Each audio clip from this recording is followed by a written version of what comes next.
up, everybody? This is Almost Apple here with DE Studios, and today, unfortunately, I'm joined by Dusty Novels.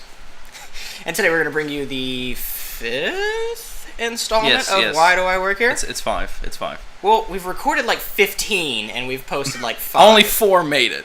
5 whenever this gets there eventually. As you all know, this is a segment where we tell stories about our worst days of our working life, and some of them are good, some of them are bad. Some of them are comedic, some of them are not.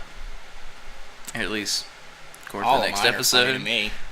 As always, we have 2 stories for you, one from me, one from Novels, and at the end of each of our stories, we're going to take a few moments, ask each other questions, try to figure out a little bit more in-depth about what happened. Or if you've watched a few episodes, you'll know that my questions usually suck, and I don't really have questions, so he'll be asking the questions, and I'll just be sitting here. Don't worry, I'll ask questions for you. Anyway, today my story is going to be called Dude Wash My Car. Novel story is going to be called Dumpster Diving. Yeah, And it's like it sounds. Go ahead. is the whole title Dumpster Diving? It's like it sounds, or is it just dumpster diving? It's dumpster diving, man. It's just dumpster diving. Just like it sounds. Just like it sounds. It all started many, many years ago in a galaxy far, far away. I was just a lowly restaurant manager sitting in my office doing paperwork when one of my staff brought me the phone. Now, this isn't an abnormal occurrence. I was about to ask, is this a daily. regular thing, daily thing? Yeah, this is like a daily. By the minute, hour? I probably got like maybe 10 calls a day, maybe. But this call was unlike any other I had ever gotten. Because normally when people contact you and you're in charge of a business or you're a manager level or whatever, usually whenever you interact with customers over the phone, typically it's in the negative. And while, obviously, for this to make the why my workday was bad list, it had to go pretty terribly. But it didn't seem that way to start off with. So this conversation was very unique for me. When we answered, obviously I introduced myself. Thank you for calling blank. I'm Apple. What can I do for you today? And the gentleman started off by going, well, the thing about it is, and I'm like, oh shit, here we go. The thing about it was, this morning I was in your establishment and I got breakfast. It was probably 9 a.m. in the morning. I was like, okay. We were really busy because it was a Saturday, and we were sometimes busy at that time.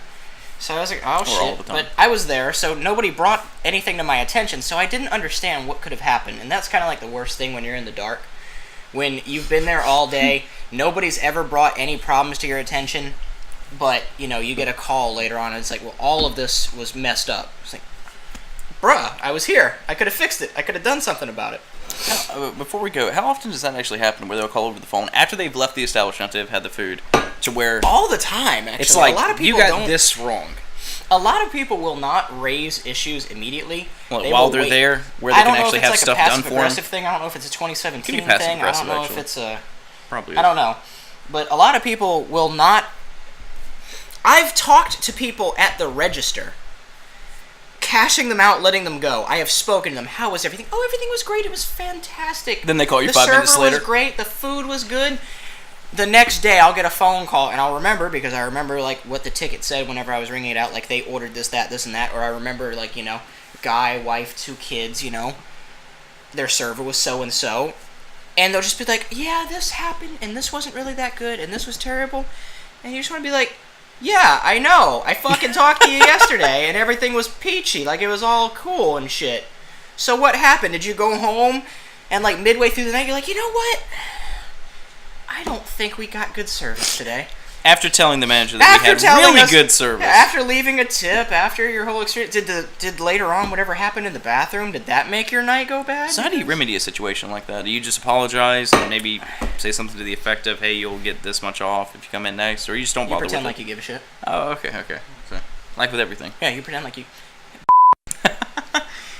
Yeah, you pretend like you care. I mean, you take complaints seriously, but there is this thing where some people just legitimately have nothing better to do than complain. Just pester you and complain. Yeah. All right. Well, which brings us to this person that you're talking to now, which I imagine it's not about the food. It wasn't. No, that was the first thing out of their mouth. I came there. I ate this morning.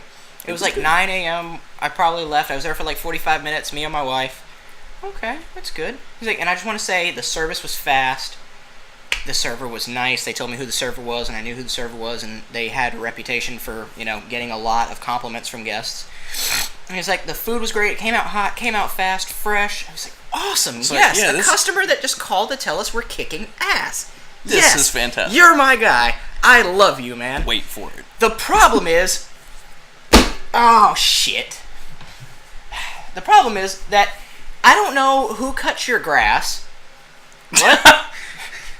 At a food establishment. I don't know who cuts your grass, but after they were done cutting grass, they were going through the parking lot with leaf blowers, and I was sitting there like, uh-huh. And, well, you see, the thing is, I just went through... There's this really popular, automatic car wash that just got built, 4 years ago in town. The one close to your store. The one close to the store next to, the major shopping outlet. You know which one I'm talking about. The one where they wear the bow ties. And, Yep. It's like, I just went through there today, and I spent $35. There is not a single car wash sitting that costs $35. I think the most expensive one is $20. Yeah. So, caught on a lie right there. I spent $35 detailing my car today and an hour vacuuming it out, making sure that everything was spotless. Congratulations. Okay. Yeah, in my head. Thank you. That is exact. It's like, congratulations. Do you want immaculate. a free stack of pancakes on your next visit? The thing is, they blew dust and debris and twigs and shit all over my car. Mm-hmm. And I just want to know why they think that's acceptable and what can be done about this. Well, sir, I don't exactly know why they might find that acceptable. That might be a question for the foreman of the landscaping crew, because I sell food. I cook food. I give you food. You just said that I did my job great. Maybe you should get in contact with the guys with the leaf blowers and the sweaty t-shirts and the lawnmowers. Maybe. Well, it divulged pretty much into him demanding to know the name of the company that cut the grass, which is fine. I gave him the phone number and who I had the contact information for the person. I said, here you go. I'm sorry that happened. I mean, I understand that it's an issue. I'll talk with the manager. Here's a number. You can call them and you can file a complaint. He's like, yeah, I'm going to, but that doesn't really change, what are we going to do about my car now? Now I have to go get it re-washed. It's going to be another $30. I've been like, well, sir, let me stop you there. It wasn't like, $30 the first time. Well, maybe sir, if you include what happened last is, time and this time, maybe it's $35 your original price. That these guys are independently contracted, and they don't work for me. They work for the guy whose phone number I just gave you. So why don't you pick up your phone?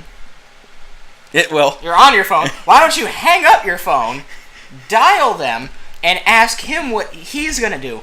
Because if it didn't involve the pancakes or the coffee, it's not my fucking problem. And I'm not going to do shit.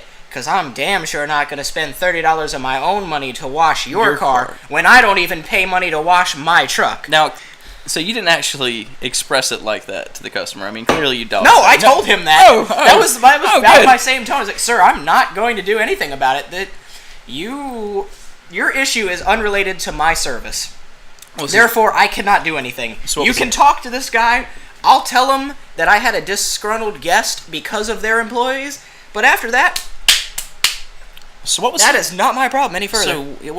Just what was his reaction to you? I mean, did he just scream at you more? No, he was like, it's a shame, you wouldn't want to lose business over something as silly as somebody getting, their dust blown all over their vehicle. I was like, yes, motherfucker. That would be sad if you didn't come to a restaurant just because an independent company blew dust all over your car. Okay. That would be so sad. It would be even sadder if you contacted the manager of said eating establishment to sit there and take up 30 minutes of his day explaining why you find it ridiculous that somebody would never come back to eat in an establishment for said purpose again. So I'm assuming you're trying to threaten that you'll never come back to my establishment again if I don't pay for your car rewash, and have a nice day. The rival restaurant is up the street a mile on the right-hand side next to the Mickey D's. Oh, which, by the way, they use the same one. Click. But, I didn't pay for his car wash, and I don't know if he's ever been back. He may have been, he may not have been. But, I'm sure you would have remembered him. I actually didn't know what he looked like. Oh, fantastic. I never saw the guy. So I just talked to him on the phone. And apparently, ironically, He was supposed to be the local high school's like counselor. For like anger management and there's emotional issues. Not a rich area right there. Yeah, Jokes. I don't think that you do your job very well, sir. If you're getting this worked up over dust on your car, you really don't need to be the one mentoring. So before I really dive into the depths of this story, just know that I'm a very gullible person. Not as much as I used to be, believe it or not. Although I'm sure Apple could still say that I'm incredibly gullible, especially if you know me. But there was a time when I was like 18 when I had first started working for a pharmacy. This story goes back like so many of mine do to my first pharmacy I worked at, where I drove and I was a technician. But this time when I had just started, I just drove. I didn't do anything with filling the medication, processing the medication, nothing like that. Well, so what he does now? Shut up, Apple. You don't fill the medication now. No, I don't. I wish. Actually, no, I don't. No. Not in this job. No, I really don't. I'm glad. I'm fortunate that I don't do that. But essentially, whenever I had first started this job, I was asked to do a lot of things. I didn't say no. Nothing that your perverted mind is going to. It's nothing like that. But hey, Dusty, go get lunch for everyone. Dusty, I need to see you. Did you not a part of this? Just lay down and just be out. But essentially, I would say yes to almost every mundane service. Dusty, what? Dusty, I need you to file some paperwork for me. Dude, no. I have filed paperwork. I have stored things in multiple buildings, whether just whatever storage facility they have, little room designated for it. I've transferred a lot of clothing items and so forth to each store. Yes, I have. I have paid everyone's bills. I have taken checks to X amount of locations and paid bills. Anyway, basically, people would ask, and I would do, and I didn't say much about it. Yes, I know. But restrain yourself. House sat? Restrain. Yes! Sorry, I can't include that because you're not a part of the story. What you're saying I is even that you house sat for someone for about 8-9 hours. I got paid very well for it, though, I will say that. Wow. No, it was nothing like that, and it was a terrible day. But the money made up for it in the end. Anyway, so it wouldn't... Prohibition. Sorry. So it wouldn't be too odd for you to expect that I would do something that isn't exactly traditional. Then again, a lot of those things I just spit off weren't really traditional and not in my job description. But not only was I gullible in the sense that you can just get me to go pay your bill or something to that effect, but whenever I knew that I didn't have to do something and it was kind of heinous and disgusting, this is where this story goes. It's dumpster diving. It's titled that. What do you think actually happens at this story? I don't know. We just talked about a lot of things. Anyway, right now that we've got back to the I'm very gullible and I do anything I'm told story. Yes. So, one day after delivering a lot of what? You could have got diseases. Yeah, for this? Yeah, I could have. Anyway. I know the story already. Yeah. Did you play around in a sharps container? No, I would. That's what I'm saying. I would have never have done that. Super AIDS. Anyway, so at the end of a very long day of driving, I was tired. I don't know exactly why I didn't work that many hours. Yes, I would say comparatively. I know. I only worked like 4.5 hours at that job. Not gonna lie, and I don't know why I was tired. Anyway, regardless, at the end of the day, I couldn't find the keys to the one truck that we had. We didn't have a spare either, so don't throw that in the comment section whether or not we had a spare. Yes. How did you not find the keys to the vehicle you had to be driving all day to do your job? I'm sorry. Let me specify. When I had gotten back, I emptied out the trash. Gotcha. So, okay. When I got, you missed a step, and I drove for a living. So how did you not have keys? Okay, I apologize. Anyway, so after that long day, after getting back from delivering meds, Novels is a carjacker. We have a lot of daily little things to do. For example, emptying out trash, counting down registers, all this kind of stuff. Put the deposits in the safe. All that goodness. Well, I was emptying out the trash, and I didn't put the keys down or hang them up where they were supposed to go. So I had them in my hand, and I was just carrying the bags out. So I went to go throw it away. Well, this wasn't exactly at the end of the day yet. We had a delivery last minute. I'm talking about 5 minutes before closing. This happens, but it wasn't that far away. I wasn't too concerned. But I couldn't find the keys. And I didn't realize that they were still in my hand whenever I tossed all the trash out. So, spoiler alert, the keys are in the trash. Never mind then. Anyway, so that Restaurant dumpster trash is like the worst trash. I'm convinced. Yes. Find me another it job. is. Like maybe plumbing trash is worse, but restaurant trash has got to be like top 5. It definitely is. Anyway, so the trash can was shared, multiple businesses, restaurant included, and me. I told everyone what happened. They have to be in the dumpster. I didn't want to go get them initially, but I was told I had to. Now, really, I didn't have to. I was told that after this story, which is why I'm going to go ahead and share that little tidbit right there. But I was told I had to by a coworker of mine who liked to laugh at my expense. So he and a few of my other coworkers went outside and watched as I leaped in the dumpster, sifted through it, and eventually found the keys. Now this took me a second, and if it was pharmacy trash, it would be one thing. It's just a lot of bottles, paperwork, and at the very most, I would have got a lot of paper cuts probably on the way out. But this was food, a lot of heavy equipment because we had a home medical supply store that also used it, and a lot of dirty laundry as well. People threw away their clothes, man, every day. Anyway, it was bad. It was really bad. But no, so after crawling my way out the dumpster, smelling bad, looking bad, tasting bad. Thank you. There was food in there, maybe man, I'm already here. Anyway, so you climbed out. So after climbing out of all that, and after hearing the just crowd of laughter that came from my coworkers watching me crawl out of that. You had the keys, right? Oh, yeah, I found the keys. Oh, don't worry. After sifting through all that, I got the keys. You remember the episode of Ed, and Eddie when they got stuck in the dump? Yeah. And they thought the world was ending? Yeah. Good stuff. Anyway, what I was told after getting out was that we had a... Hey, we had many spare keys to the truck. We did not have a spare key to the truck, so I was right on that. We only had one key. We had a spare key made after that, though, for this very reason. But we had a spare vehicle obviously with a key. The pharmacist told me that after all this, of course, and yeah. I did deliver, though. That meds that were called in late after going through all that, I delivered that smelling like, utter trash. And it was a pretty bad experience. That happened. Made you deliver? Yes. After climbing in the dumpster? Yes. Nobody else could have handled that? No. Apparently not. Yeah. Imagine my surprise. I thought I went through enough that day. Where did you deliver? Did you deliver to a person that day? Mm-hmm. Did they notice? Mm-hmm. Did they ask? Mm-hmm. Did you tell them? Please tell No. these people were... You didn't tell them why you smelled like trash? I didn't want to go into details that, hey guys, or actually... I'm a complete dolt and threw the keys into the dumpster on accident. And I dove in the dumpster. It was a quick throw and go, man. I mean, I got there, I was like, hey, here's the amount. Quick, all right. Goodbye. And then I left.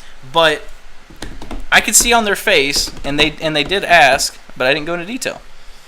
But it was a customer that I knew quite well. If that makes the things I had to anything do to get feel this better. to you. Yeah, that would have been good. I did get tipped though. That's it for the 5th episode of Why Do I Work Here, brought to you by DE Studios. Once again, I'm Almost Apple. And I'm Dustin Novels. We'll see you next time. Anyway, we have 2 stories in store for you today. My story is going to be called Dude, Wash My Car. Great movie, by the way. At least I personally like it. Dude, Wash My Car? Well, no, sorry, dude, where's my car? Really? You've heard of this one? Please tell me who was in it. Sorry. Shit. I can't believe... Okay, anyway, sorry. Restart, please. Was it one of those, like, X-rated 3 a.m. Skinamax films? Oh, Oops. Anyway, well... Hey, Barry, wash my car off with but your hose. That's nothing. Shut up, man. Don't make innuendos out of this.